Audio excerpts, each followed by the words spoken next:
Hey y'all, it's your girl Shantae, but you already know you call me Tay. Welcome back to my channel. If you're new here, hey sis, hey bro, what's up? How you doing? Come on in, go ahead and smash that like button down below. Hit that subscribe button. And if you ain't ready to subscribe just yet, by the end of this video, you will definitely be hitting that subscribe button. So y'all, I know I've been promising a Military Monday series, and I just have not been doing what I need to do. But time out for all of that. I'm here as a resource for y'all. I'm trying to help y'all. I still got on my sand tee.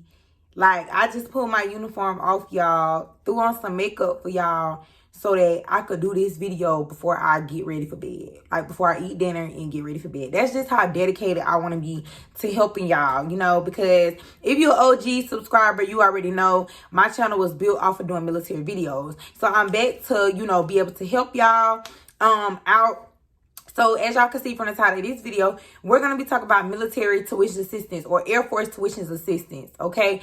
So I'm not going to go super duper in depth because I still want y'all to do y'all research. And quite frankly, I don't got all the answers for y'all, okay? If you're looking to join the Army, the Navy, the Coast Guard, the Marines, I can't help you at all because I'm Air Force. That's all I've ever been. I'm active duty. I can't really speak to any other branch because I've never been in any of those branches. Okay, so yeah, now that we got all that out of the way, let's go ahead and jump right in.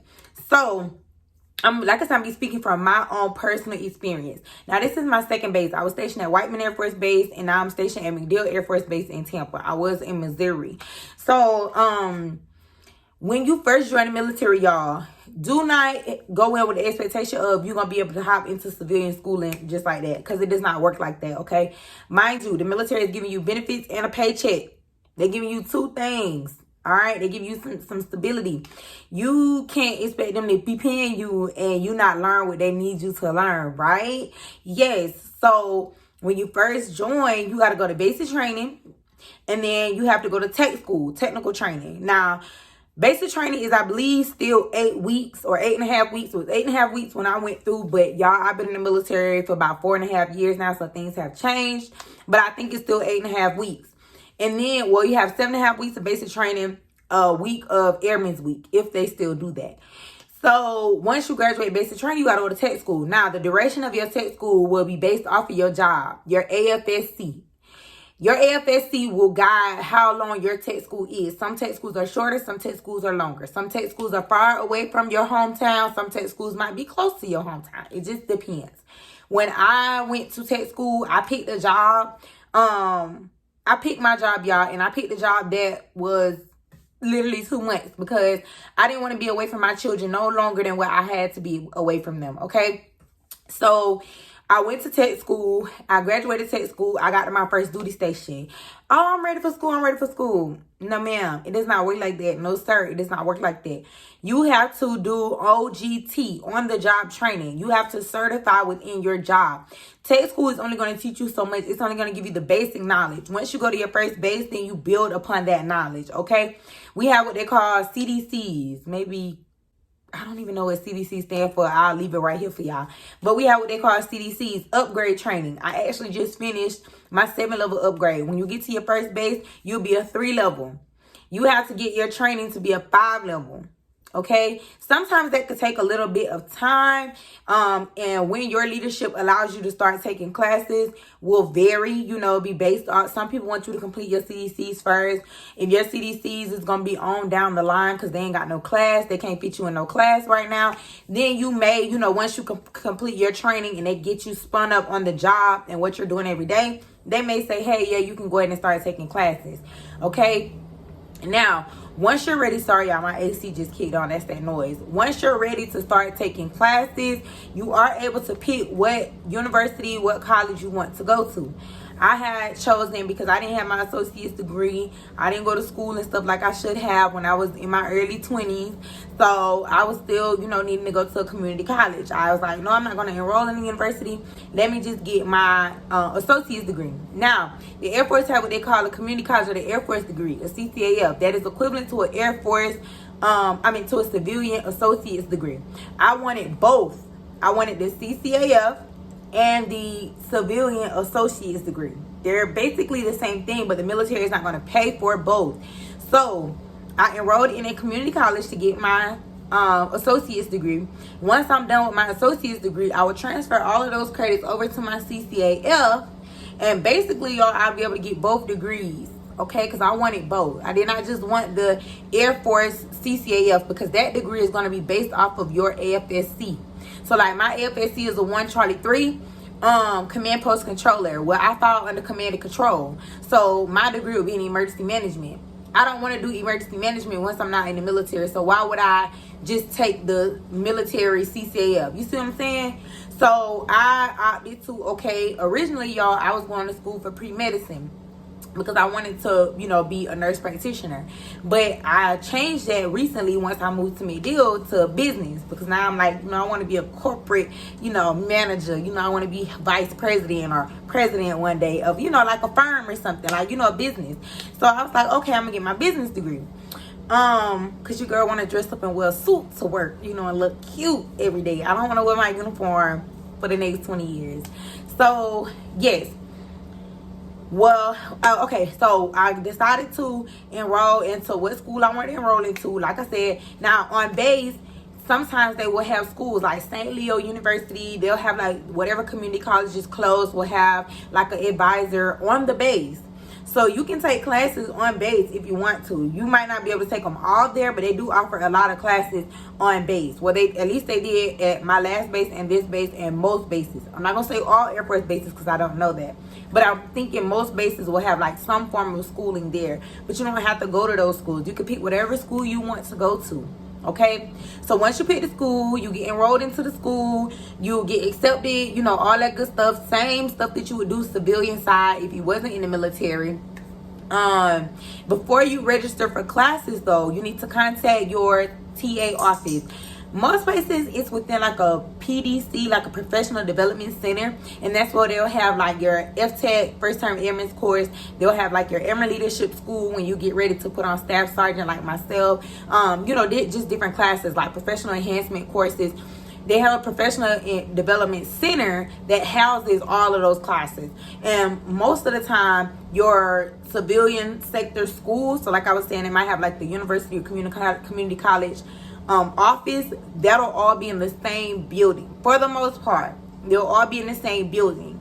And you go and you talk to tuition assistants because you need to get scheduled for a TA brief. Now, there are a lot of ins and outs with TA, and like I said, I won't be going into all that because, honey, we'll have to Google all that, whatever. But what I will say is, make sure, like in the grand scheme of things, or like, you know, just to sum it all up, make sure when you enrolling in these classes that you plan on taking these classes and completing these classes, because the military will make you pay that money back. Okay?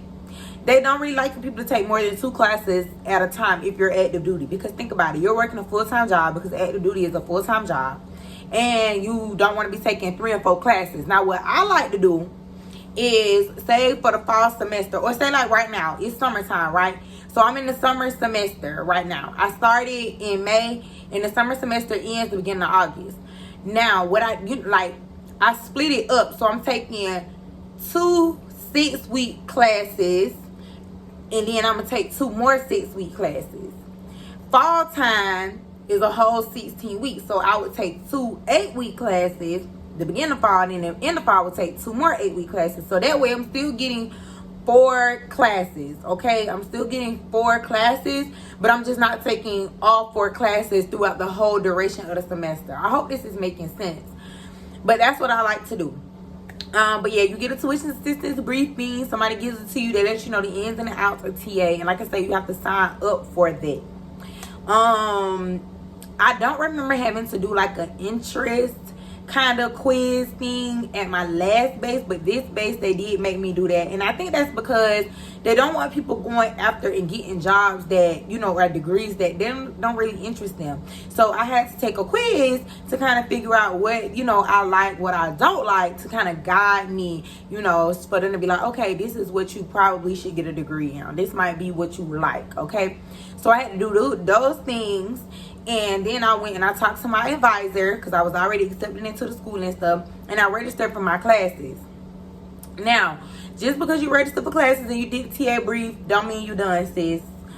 Bruh, it don't mean you done. If I'm talking to a guy, it doesn't mean you done.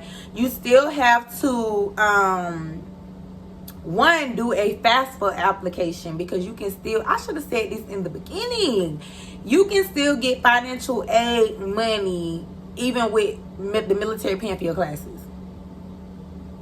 Let me say that again.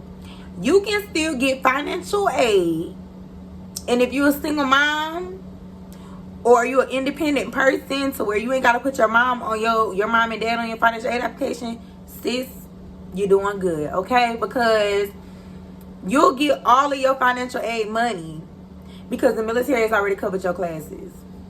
Y'all know financial aid is for, you know, books, your classes, your home life, you know, making sure, you know, that you can, you know, pay bills and stuff, you know, to live as a college student. But mind you, if you had to do, the military already doing all that for you. The only thing TA does not cover, like your books and stuff, it only covers your classes. It doesn't cover online fees if you got to take classes online, which I do. So my financial aid does cover my books, and it covers any online fees, which is not much. It might be like $100 a semester or something like that. It's not much at all, but that varies based off of the school. Okay, that varies based off of the school. Now, if you're going to like a private school, it might cost a little bit more. Okay, and there is a cap as to how much money financial aid is going to pay. But I think mine is like $4,000 in the run of a fiscal year or something like that. Like, and I go to a community college, so like I said, you can burn through your tuition assistance and your financial aid just depending on what school you go to. But if you're going to a normal school, and I am in-state. I do pay in-state tuition because I live in the state of Florida. I don't pay out-of-state tuition. When I lived in Missouri, I paid out-of-state tuition. But again, the military is covering all of that for me. I don't have to pay anything for school. Plus, I get my financial aid check. Like, it's a no-brainer. Get in school, period. But anyway, y'all, so, yeah. I talked to the advisor, got my classes signed up for once I was approved by TA to say, hey, yep, you're good. You had your brief. You had everything you need to go ahead and apply for funding.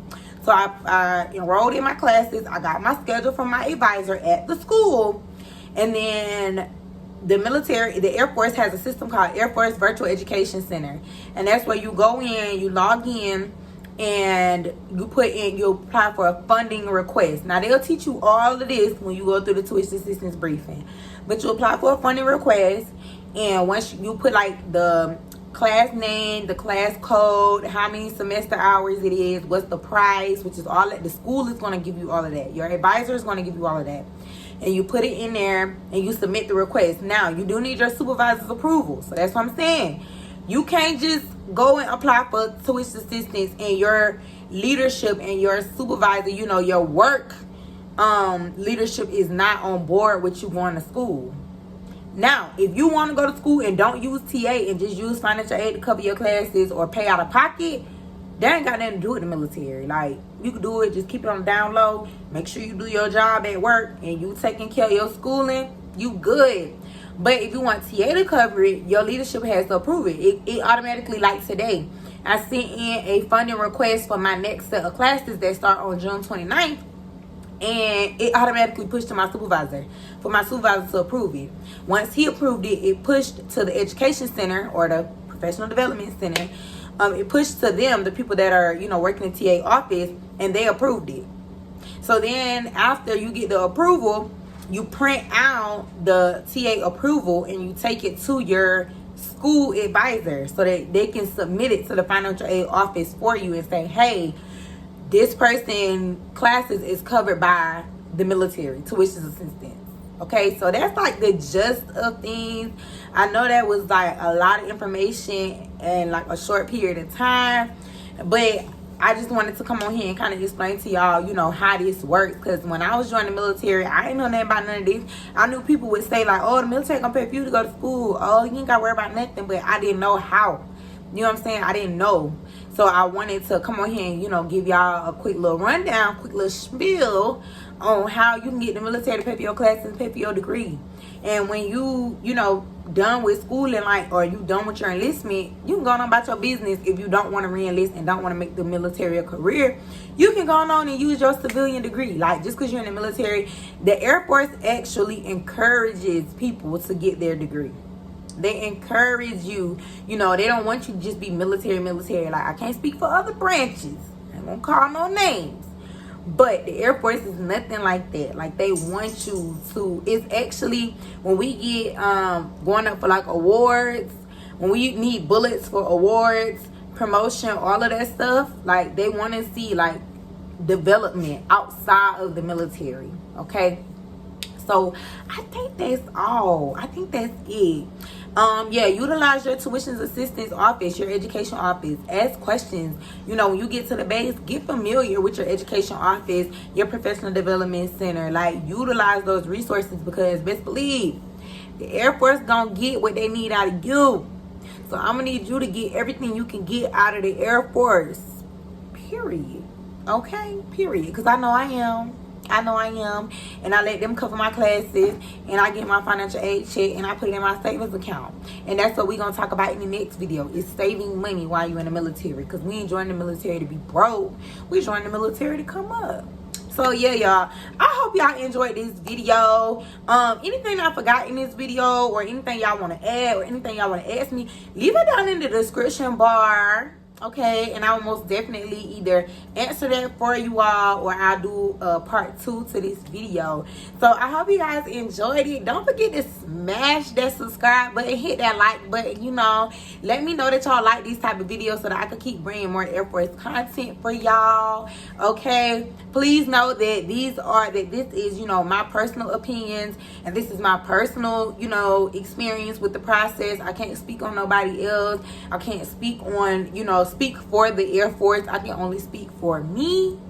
Okay, for me, for Shantavia, Sergeant Webb. I can only speak for me.